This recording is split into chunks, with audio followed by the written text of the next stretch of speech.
What would you do if your peaceful Saturday morning was shattered by the sound of someone pounding on your front door like they were trying to break it down? That's exactly what happened to me. I had barely taken my first sip of coffee when the relentless knocking echoed through my house, rattling my nerves. I glanced at the clock, 8 a.m. Who in their right mind would be this aggressive at such an ungodly hour? Then it hit me. Meredith. Of course, it was Meredith. Meredith was the self-appointed queen of our neighborhood, the iron-fisted president of the HOA, and a walking rulebook in human form. If there was a rule to be enforced, a complaint to be filed, or an ounce of power to be abused, Meredith was always at the center of it. I didn't even need to check the peephole. My gut already told me this was about to be another one of her infamous HOA interventions. I opened the door slowly, and there she stood, clipboard in hand, her lips pressed into that signature tight line of disapproval. And right behind her, like an obedient foot soldier, was Karen, yes, a literal Karen, arms crossed, face scrunched, radiating smugness. "Good morning, Meredith," I said, forcing politeness into my voice. "What's the emergency?" Meredith didn't waste a second. She jabbed a finger toward my backyard, her expression dark with accusation. "Do you think you can just build whatever you want without approval? That fence is a violation." I blinked, momentarily thrown. "My fence?" I asked, confused. "The same fence that's been there for years?" Her eyes narrowed. "You extended it last week, didn't you? Added an extra 2 feet without permission? Don't try to play dumb. The HOA rules are clear, no unapproved modifications to visible structures. It's an eyesore, and the entire block is complaining." I exhaled slowly, already sensing where this was going. Meredith had been waiting for a reason to come after me ever since I'd pushed back on one of her ridiculous HOA rules about front yard decorations. The fence extension wasn't some grand rebellion, it was a simple fix to keep my dog, Buddy, from escaping. But to Meredith, it was apparently a crime against the neighborhood. "Meredith," I said, keeping my tone steady, "I extended the fence for my dog's safety. It doesn't violate any county codes." She scoffed. "It violates HOA rules, which you agreed to follow when you moved here. I suggest you take it down by the end of the weekend, or we'll be forced to take action." Behind her, Karen nodded so aggressively I thought her neck might snap. "The neighborhood has standards," she muttered. I clenched my jaw, the frustration bubbling inside me. "I'm not taking it down. If you have a problem, feel free to escalate it. But I'm not going to compromise my dog's safety just because you think my fence isn't aesthetically pleasing enough." Meredith's face turned a shade of red I hadn't seen before. Her fingers gripped the clipboard so tightly I half expected it to snap in half. "You'll regret this," she hissed. "Don't say I didn't warn you." With that, she spun on her heel, Karen scurrying behind her, both muttering under their breath about troublemakers and neighborhood pride. I watched them go, shaking my head. This wasn't the first time Meredith had tried to strong-arm me into submission. But I wasn't about to back down. An hour later, I was in my backyard tossing a ball for Buddy when I noticed something that made my stomach sink. A black SUV was parked down the street, engine running, its occupant staring straight at me. Meredith and Karen. I pretended not to notice, but my grip on the ball tightened. It wasn't enough for them to complain, they were now actively watching me. Like a pair of suburban spies. And I had a feeling this was only the beginning. I didn't have to wait long for Meredith's next move.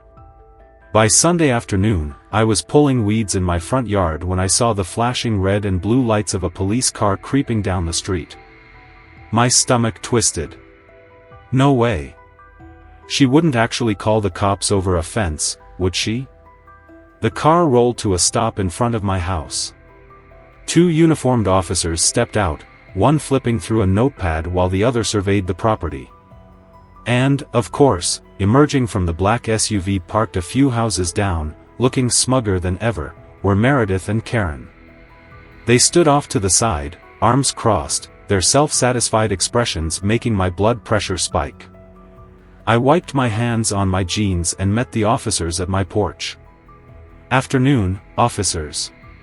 What seems to be the problem?" The taller one glanced up from his notes. "We received a report about an unpermitted structure on your property. A possible code violation."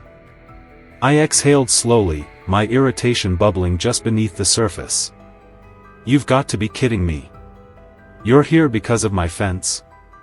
The officer gave a neutral nod. "There's been a formal complaint filed by the HOA. We're required to investigate." Before I could respond, Meredith stepped forward, all business. "She refuses to comply with HOA regulations," she said, voice dripping with self-importance. I had no choice but to involve the authorities. I turned to her, incredulous. "You called the cops over a fence? Don't you think that's a bit extreme?" She folded her arms. "Rules are rules." I ignored her, keeping my focus on the officers. "Look, this fence has been here for years. I extended it slightly to keep my dog from getting out, but it's within my legal property lines, and it follows all county regulations. I have the paperwork to prove it." The officer nodded. "If you can show us the documentation, we'll sort this out quickly." I moved inside, retrieving the folder from my filing cabinet while my heart hammered in frustration. When I returned, the officer took his time flipping through the documents, nodding occasionally as he read. Meanwhile, I could hear Meredith whispering furiously to Karen, her voice rising in agitation the longer the officer reviewed my paperwork. Finally, after what felt like an eternity, he looked up. "Everything here checks out," he said simply. "Your fence is legally compliant." A rush of relief flooded through me, but it was short-lived. Meredith wasn't done yet. "What about the HOA rules?" she snapped, stepping closer. "Our bylaws clearly state that no modifications can be made without board approval." She completely disregarded those rules. The officer raised an unimpressed eyebrow. "Ma'am, HOA rules are private agreements. They're not something we enforce." Meredith's mouth opened, then closed, her face turning an impressive shade of red. Karen gasped beside her, like the officer had just committed a crime himself. "So there's nothing you can do?" she screeched. "What's the point of having an HOA if no one takes it seriously?" I couldn't help the smirk tugging at my lips. They had summoned the police to settle a petty grudge, and now they were furious the officers weren't acting as their personal enforcers. "I appreciate you taking the time to check," I told the officer, keeping my tone professional. "I'll keep the paperwork handy in case they decide to escalate things." He handed the documents back to me with a nod. "You have every right to do so. If anything else comes up, feel free to contact us. Have a good day." As the officers walked back to their car, Meredith's expression darkened. She and Karen exchanged a quick, heated whisper before Meredith turned back to me, her glare sharp enough to cut glass.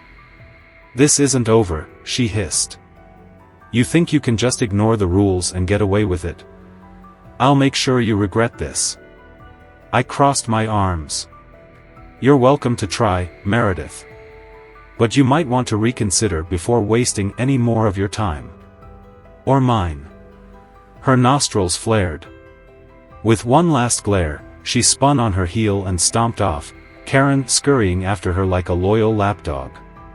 Their SUV peeled off down the street, and for a brief moment, I allowed myself to believe the worst of it was over. But, of course, it wasn't. The next morning, I woke to something even worse than cops at my door, a formal letter from the HOA stuffed into my mailbox. It was printed on thick, expensive paper, with urgent violation notice in bold, capital letters across the top. I ripped it open and skimmed through the text, my irritation growing with each line. Effective immediately, the HOA had revised the bylaws overnight, specifically to ban any fence modifications without explicit, written approval. The exact language was vague enough that it didn't just apply to me but could be twisted to apply retroactively to my already built fence.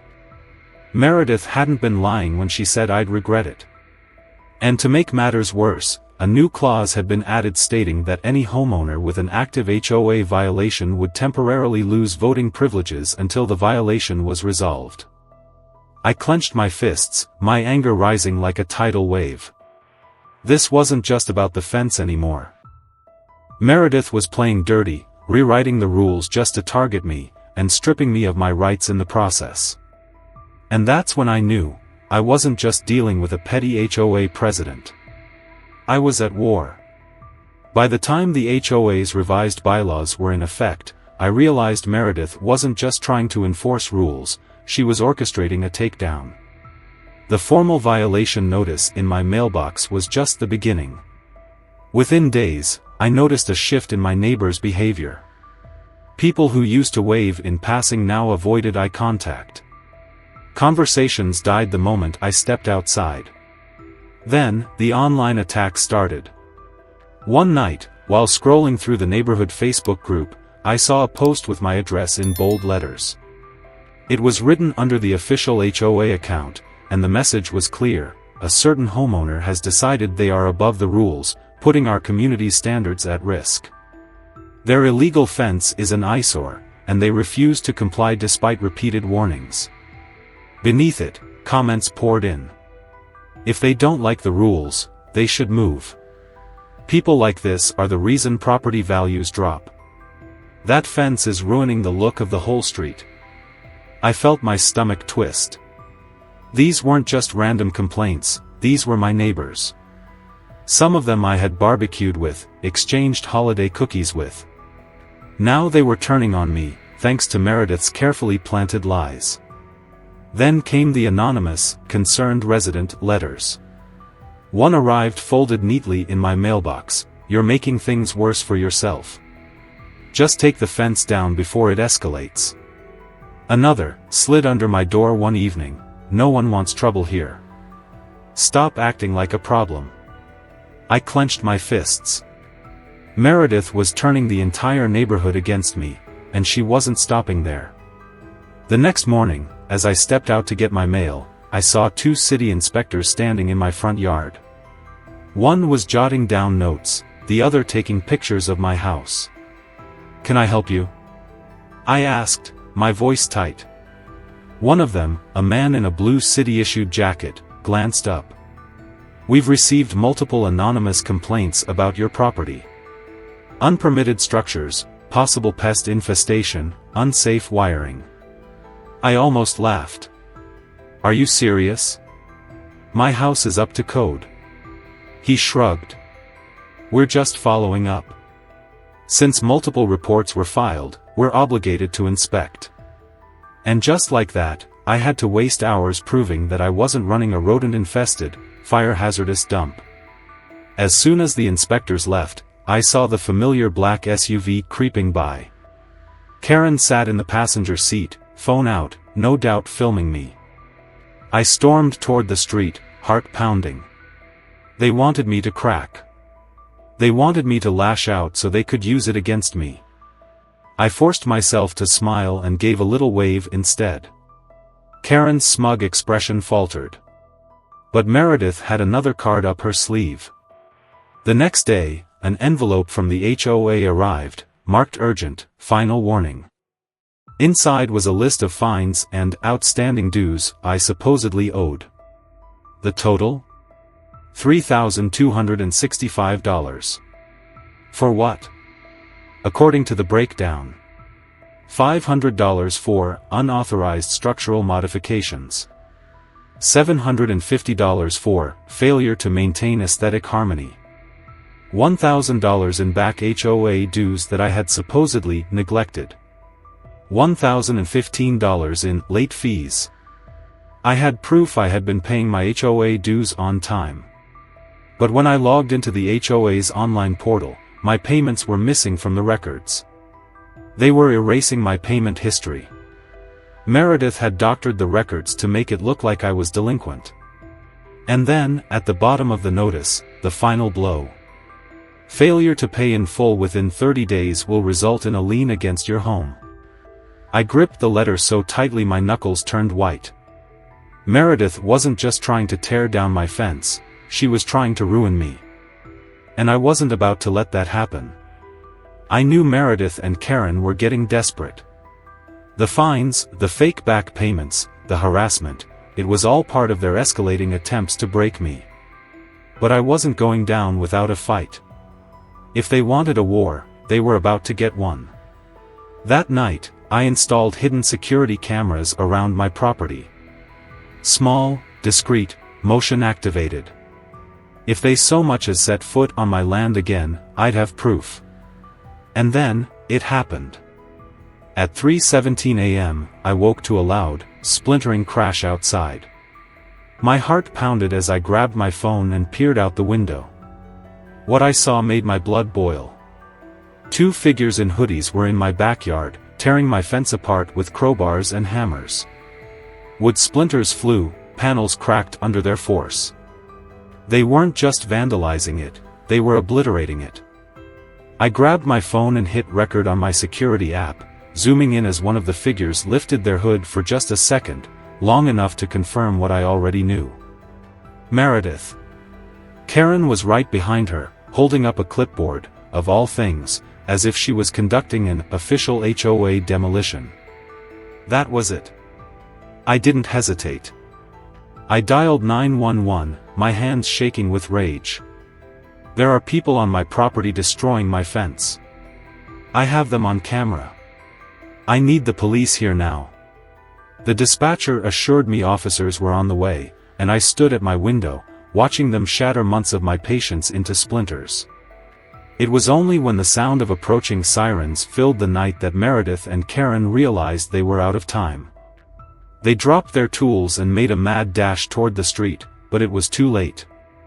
The police cruiser skidded to a stop right in front of my house, red and blue lights flashing against the wreckage of my fence. Two officers stepped out, hands on their belts. Meredith had the audacity to throw her hands up like she was some kind of victim. Officers, thank God. We were just. The taller officer cut her off. Ma'am, put your hands where we can see them. Karen immediately panicked. This isn't what it looks like, she blurted. We're enforcing the HOA rules. I stepped out onto my porch, arms crossed, holding my phone up. Funny, I said, calm, measured, letting them hang themselves with their own words. Because my security cameras just caught you breaking into my yard and destroying my property. The officers exchanged a glance, then looked at the evidence on my phone. Ma'am, the second officer said, his voice clipped, turning to Meredith, this footage shows you trespassing and committing vandalism. Meredith stiffened, her mouth opening and closing like a fish out of water. Karen, however, tried one last, desperate attempt. This is a community issue, she shrieked.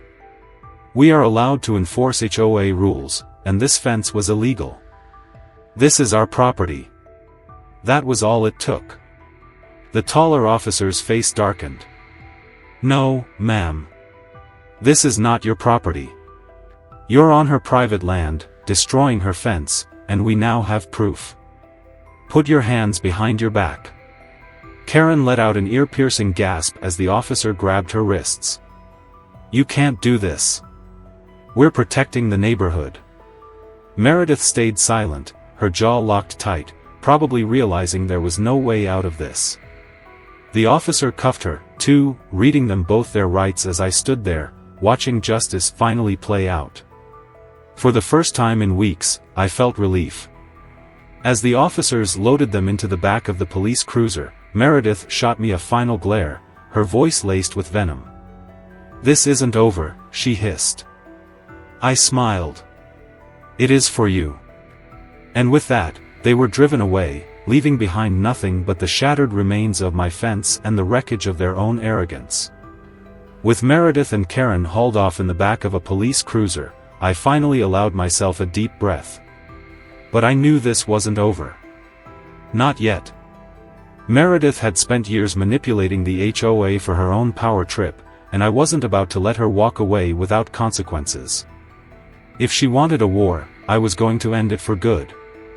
The next morning, I met with a lawyer, laying out everything: the security footage, the police reports, the fake fines, the fraudulent HOA records. By the time we were done compiling my case, it wasn't just about vandalism. Meredith and Karen had crossed into full-blown legal fraud. Word spread fast. The HOA board, which had once cowered under Meredith's rule, now scrambled to distance themselves. One by one, members resigned, refusing to be associated with her mess. A few neighbors who had blindly supported the HOA's crusade against me suddenly had a change of heart, whispering apologies when they passed my house. Then came the lawsuit. My lawyer filed claims for property destruction, harassment, defamation, and fraudulent financial practices. The HOA's own emails, graciously provided by a few board members who had finally had enough, proved Meredith had deliberately targeted me. By the time we got to court, Meredith and Karen had no defense. The judge saw right through their pathetic attempts to justify their actions. Their counterclaim, accusing me of harassment for defaming the HOA, was laughed out of the courtroom. The verdict? They were found guilty on multiple counts. The judge ordered them to pay for the full cost of replacing my fence, my legal fees, and additional damages for harassment and fraud. Meredith, once the untouchable queen of the HOA, sat there in stunned silence as the ruling came down. After that, the neighborhood changed. Meredith and Karen were pariahs. They tried to hold on for a while, but the shame was too much. Within months, both their houses went up for sale. No one in the neighborhood even pretended to be sad to see them go. With them gone, a new HOA board was formed, one that actually worked for the community instead of terrorizing it. Mrs. Reynolds, my once quiet neighbor, was elected president, and the first thing she did? Reversed the nonsense rules Meredith had put in place. To celebrate, I hosted a backyard barbecue, inviting every neighbor who had supported me, or at least had the guts to admit they were wrong. As the smell of burgers filled the air and laughter replaced tension, I felt something I hadn't in months. Peace. And as I watched my dog, Buddy, chase fireflies along my freshly rebuilt fence, I realized the fight had been worth it. So tell me, have you ever had a run-in with an HOA or a power-hungry neighbor? What's the worst thing they ever pulled? Let's see who has the best war story.